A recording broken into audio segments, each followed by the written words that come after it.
Beautiful souls. Pressure collapses time. The universe expands it.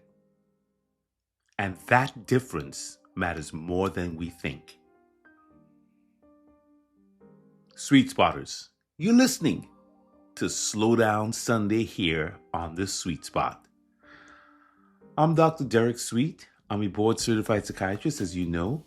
But more than that, I am your partner across the coffee table of life, sitting with you today to help conclude the inquiry we've been doing all week about pressure. Who you become after pressure. This is the final episode. Who you become after pressure. Seeing yourself at the right scale. Because perspective changes everything. So we started off by saying pressure collapses time. That's what it does. It tries to shrink it. It tries to make this moment more pressurized than it really is. Yeah. Let's slow down and think about what happened for us this week. This week, we went in on pressure. We didn't rush. We didn't hype. We paid attention to pressure. Let's remember what actually shifted for us this week. I always like to recap on Sunday because sometimes we're too busy to catch every episode. But if you listen to Sunday, at least you should get a sense of what occurred on the Sweet Spot regarding this series, Who We Become After Pressure. What happened on Monday, for example, on Making Moves Monday? We didn't just say that pressure changes you. We named that pressure doesn't ruin character, it reveals character. When you're under pressure, you're revealed. It strips away who you thought you had to be and exposes what actually holds you together when the pressure is heavy. You want to learn about somebody? Watch them under pressure. On Take Action Tuesday, we didn't talk about doing more alone. We learned how to move without panicking, how to take one responsible step instead of trying to solve everything at once when the nervous system is jacked up and loud and time just feels so tight and shrinked and we're really making rushed decisions. We learned to slow down. So on Wednesday, Win It All Wednesday, the meaning of winning was changed when we stopped confusing volume with strength. Doing more doesn't mean that we're stronger or that we're winning. We learned that holding your ground instead, especially when things feel shaky or unfair, that's its own kind of winning, being able to stand your ground. Trust Yourself Thursday, we deepened the trust. We saw that trust doesn't disappear after pressure, it matures. It stops announcing itself. It becomes quieter, cleaner, selective, more selective. It starts watching for patterns. Remember that? And on Friday, Finish Strong Friday, we said that fatigue holds information. Fatigue holds the truth. That fatigue is not about weakness, but about what could no longer be carried the old way. We learned that finishing strong doesn't mean hardening. It means refining what you carry forward and letting exhaustion inform your wisdom. Yeah. By Saturday, rest stopped being about energy and became about reclamation. Remember, reclaiming all the parts of yourself that you needed and taking back those parts of yourself so that urgency no longer runs your show. And that brings us here, beautiful soul, to Sunday.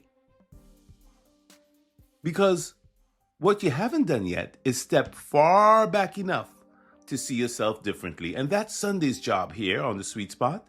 It's not about motivation. It's not about recovery. It's about perspective. Sunday, Slow Down Sunday is going to answer the question we don't even realize we're asking. How big is the moment I'm in really? Because pressure is not truthful. Pressure actually lies about the scale and the size of things. It makes the moment feel permanent.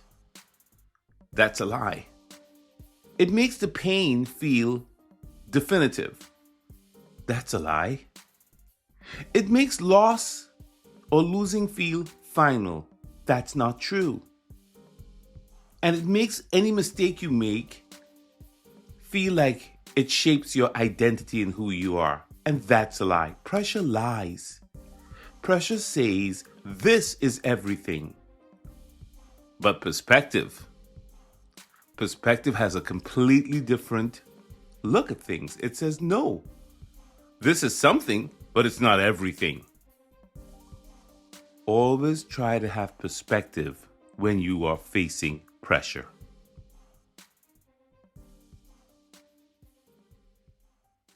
Let's borrow some wisdom from the universe for a moment. On Slow Down Sunday, we always get spooky and we go into the astrophysics.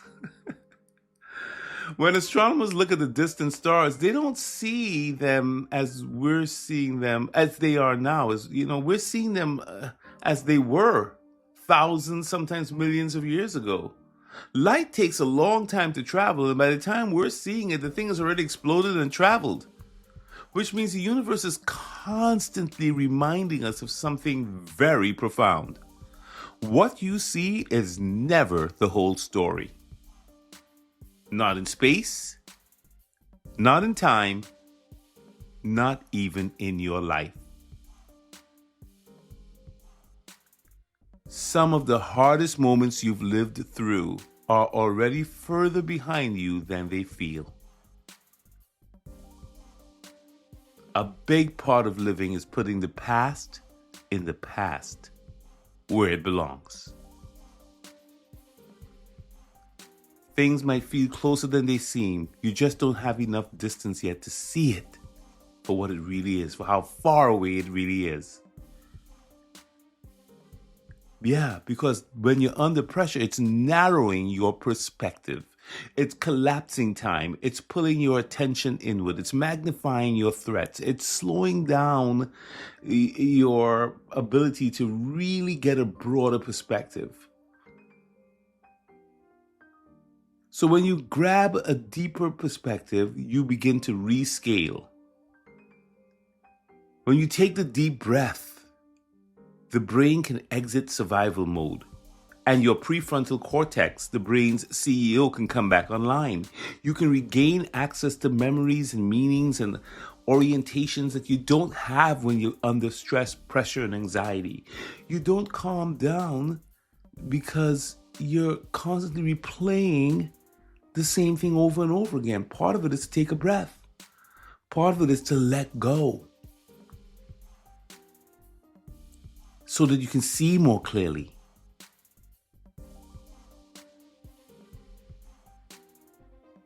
In the Message Bible, don't worry, KJV is coming today for sure. In the Message Bible, the psalmist prays, God, let me see how short my life is, so I'll see how fleeting it is. Now let's hear it in the KJV. Same thing. Lord, make me to know mine end and the measure of my days, what it is that I may know how frail I am. This is not about despair when you hear these things about being frail and how fleeting life is. It's not about despair. This is not about self-erasure. This is about clarity. The psalmist isn't asking God to make life meaningless. What the psalmist is asking is to make it more accurate. The word frail here doesn't really mean weak. It means finite, limited, human. He's praying, don't let me mistake this moment for eternity. Pressure does that. That's the lie pressure will tell you. That this is the only moment and it's the last thing and then everything is going to collapse on you. That's what pressure does. That's the lie it tells. Perspective corrects it. In Jewish wisdom, they have a teaching. 2 notes that I've seen. One is, for my sake the world was created. 2, I am but dust and ashes. They're not contradictions, they're calibrations. The teaching isn't about humility alone. It's about regulating your emotions so that under pressure, what happens is that you grab one. The world was created for me. I have to take responsibility for everything. I personalize every outcome. Every pressure is mine and mine alone. Or you collapse. I'm dust, I'm ashes, I'm nothing. I'm shrinking. I lose my agency. I can't do it. Wisdom is knowing which note to read in which moment. When pressure tells you you don't matter, read the first note. Read the first note. For my sake, the world was created. For my sake, the world was created. When pressure tells you everything rests on you, read the second note. I am dust and ashes. Perspective isn't about choosing one truth. It's about holding both without breaking. So if you're in pain right now, perspective is not going to erase it. It's going to give it a context. If you've lost something, perspective doesn't minimize the grief. It reminds you that this loss is a chapter. It's not the title. It's not the end. And if pressure has changed you, perspective doesn't demand that you go back to being the old you. It invites you to see who you're becoming with more compassion. At some point today, to get perspective, step outside or look through the window at the sky. Examine the trees as if you've seen them for the first time and ask yourself quietly, what will this moment mean to me a year from now? What will this moment mean to me a year from now? You don't need to answer that. The question itself is important because it's going to widen your lens. And trust me, your nervous system will feel that question immediately if you ask yourself it. So when I say pressure tells you who you are in the moment, but perspective reminds you who you are across a lifetime, you get it. You get the scale. Yeah, pressure just gives you the snapshot, one play, one mistake, one season, one diagnosis, one conversation. But snapshots, they lie by omission. They're not the whole picture.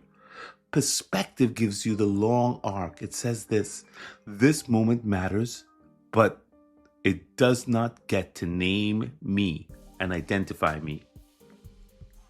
It says this pain is real, what I'm going through, but it's not my whole story. It will say, well, okay, this version of me is valid, but it's not the final version of me. Perspective doesn't deny the pressure. It just places it. It gives it a context. And placement is what gives the nervous system relief. Yeah. Don't just listen to pressure without getting the perspective involved. Slow down enough to find perspective. This entire series was never meant to make anybody fearless, right? We're human. It was about getting accuracy, getting accurate about what pressure is, accurate about what stress is, accurate about yourself, accurate about what deserves your energy and what doesn't. Here's what you now know how to do based on what we did this week. When pressure hits, you stabilize your stance instead of panicking. When action is required, you sequence one responsible step. When winning feels out of reach, you redefine it as steadiness under load. When trust is shaken, you rebuild it slowly based on patterns, not wishful thinking or hope. When fatigue shows up, you listen instead of judging yourself. And when rest arrives, you reclaim yourself instead of rushing back to perform another task. And now on Sunday, slow down Sunday, you zoom out. You stop letting the loudest moment decide who you are. You remember that pressure is a chapter, not a verdict. A season, not a sentence. A test, not your identity. This is not about motivational thinking. This is about wisdom. This is wise living. That's what this is about. So if you're listening today and you feel lost, you're probably just standing too close to the moment. Take a step back. Take a deep breath. Read the right note. You're not too much. You're not too little. You're human, living under pressure, learning how to stand with integrity. And that, my beautiful souls, is more than enough. Love and blessings to you. Great job on finishing this series with me. Proud of you. If this series, Sweet Master, helped you stand differently under pressure, share it with someone who feels trapped. Share it with someone who wants and needs some insight. And if you want to keep building a life that honors science, soul, and success, subscribe right here to The Sweet Spot. We're building this together. Remember to slow down a bit today, not to stop living, but to see your life at the scale it deserves. Love and blessings. Dr. Sweet.